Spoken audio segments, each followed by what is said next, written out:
سلام بچه ها جونم، چطورید؟ خوبید؟ چه خبر؟ اینو اول بیارم ایشالا که صدام ضبط بشه، چون این میکروفونم یه ذره مشکل پیدا کرده. خوبید؟ ببین من امروز میخوام یه ویدیوی خیلی آسون و خیلی کاربردی بهتون معرفی کنم. امروز من میخوام یه دونه آبرسان خیلی آسون و خیلی کاربردی بهتون معرفی کنم که شاید تو ویدیوهای قبلی دیده باشید، اما امروز گفتم یه ویدیوی با صدا براتون بگیرم. این چیه؟ خب این چیه؟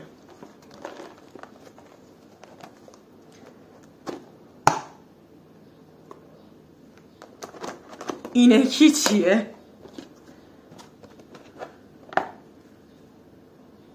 ببین من خودمون تو باغمون گل داریم، میگیریم خشک میکنیم، گل محمدی، هم دمنوشش رو استفاده میکنیم، هم توی روی ماست و اینجور چیزا میریزیم، حتی برای تزیین میریزیم، ولی استفاده میکنیم و میخوریم چون فوق العاده عالیه برای پوست، برای بدن، برای روده. کارای روده رو بهتر میکنه، پوستتو شاداب تر میکنه و مخصوصا اگه یه عرق طبیعیشو پیدا کنی و استفاده کنی برای پوستت عالیه. ببین عالیه، نه نیاز داره تو بشوریش بعد آرایش کنی، نه نیاز داره بگم تو تایم خاصی استفاده کنی اصلا. ببین هیچ گونه محدودیتی توی این نیست. این گلابه یا همون بگم عرق گل محمدیه که فوق العاده برای پوست عالیه. من اول باز نکنم، یه موقع میریزه رو مبل. پنبه هر ساعتی از شبانه روز که دوست داری، میخوای قبل خواب، اول صبح که بیدار میشی میخوای آرایش کنی، قبل آرایشتو با حالا میس واتر چیه اونو میشورید، یا حالا با هر شوینده‌ای که به پوستتون میفته. راستی این اصلا محدودیت نداره برای پوست خشک باشه، نمیدونم چرب باشه، چربی رو کنترل میکنه، خشکی رو آبرسانی میکنه. هر ساعتی از شبانه روز که دوست داری. ریخ روم. اوه چه بویی میده، عطر مشهد گرفتم. ولی خب بوش نمیمونه چون عرقای شرکتی که خوب باشه. حالا شرکتی که نه، مثلا اینا هستن میگن وقت گلاب گیریه گلاب میگیرن، این عالیه، اون موقع از اونا تهیه کنید طبیعیشون. هر ساعتی از شبانه روز که صورت تمیز، قبل آرایش، قبل حتی ماساژ صورت، قبل هر چیزی میتونی از این روی پوستت بزنی که خیلی تاثیر داره. اوه من با اینکه صورتم تمیزه دیدن نمیشه، ولی با اون حال اینو وقتی میکشم رو صورتم یه سری چیز میاد روش. ببین این حرکت، این گلاب خب باعث میشه پوستت آبرسانی بشه. یعنی اون کیفیت خیلی بالای آبرسان که میگه برم کرم بگیرم بزنم صورتم آبرسانی کنه، یعنی شاید بهت بگم این آبرسانی که این داره رو اون نداره. اینقدر خوبه. من 2-3 تا مواد خوراکی رو میدونم که فوق العاده آبرسانی خوبی دارن، مثلا مثل خیار، فوق العاده است. ببین خیار خیلی خوبه، عالیه، یعنی از عالی هم بهتره، مخصوصا برای زیر چشم.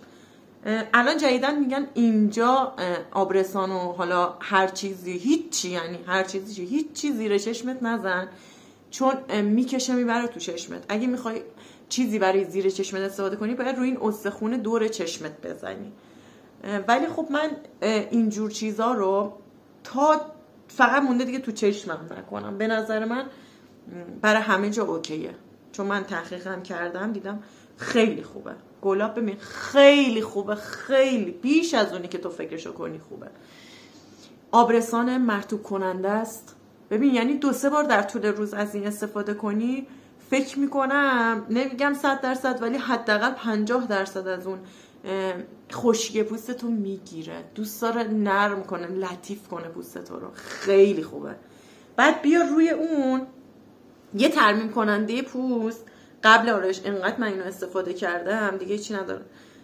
ببین من اینو نمیخوام تبلیغ کنم ولی این خیلی خوبه، هم قیمت خوبی داره. دکتر ژیلا ترمیم کننده پوست دکتر ژیلا و الان این که ترمیم کننده نیست، این الان ویتامین ایه، نرم کننده و ویتامین ای دکتر ژیلا. قیمت خیلی پایینی داره و اینکه خیلی اوکیه. ببین من هم از این استفاده کردم هم ترمیم کننده پوستش، یعنی من ترمیم کننده پوستای گرون قیمت هم استفاده کردم، مثل این نبوده. این خیلی از نظر من خیلی خوبه. بعد بیا از این هر چقدر که دوست داری، من خودم زیاد میزنم، از این بزن به صورتت.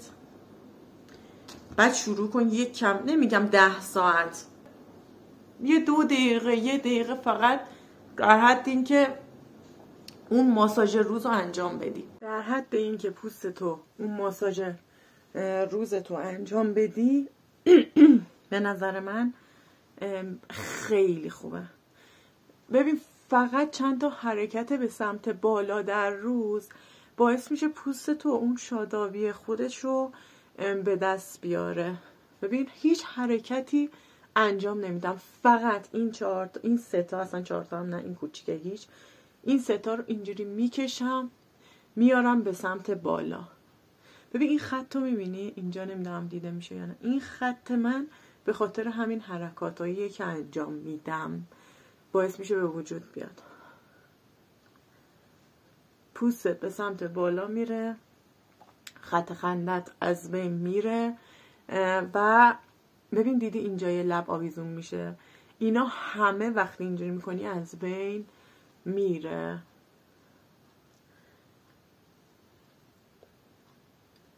ماسک و ماساژ با هم در کنار هم یه کار عالی برای پوست میکنن که باعث میشن پوستت خیلی شادابتر از قبل بشه.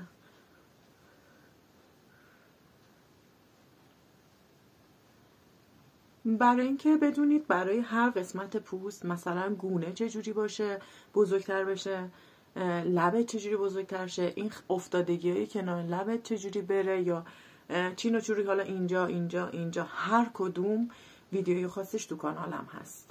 برید داخل کانالم، برای هر ماساژ هر قسمت صورت اونجا نگاه کنید و اونو یه مدت تکرار کنید. مثلا اگر برای گونه داری انجام میدی یه مدت اونو تکرار کن، ولی به نظر من سعی کن هر سری کل صورتتو انجام بدی. شاید 5 دقیقه زمانتو بگیره، خیلی زیاد نمیگیره، ولی خب باعث میشه پوستتو عالی شه، عالی تر از اونی که فکرشو کنی. فقط یه ذره زمان بذار، یه تارگت برای خودت بذار، مثلا بگو 6 ماه من بگو اینو انجام میدم، بعد ببین چی میشه. حتما از این گلاب استفاده کن، هم توی غذاهات بریز، به نظرم که از گلش استفاده کن، پودر گلش خیلی بهتره، تو ماست بریز استفاده کن، تو چاییت بریز. اگر مشکل یبوستی داری که ببین عالیه، حرف نداره. پس حتما انجام بده و ازشون استفاده کن، ببین چقدر تغییر میکنی. مراقب خودت، پوستت، زیباییات باش. فعلا خداحافظ.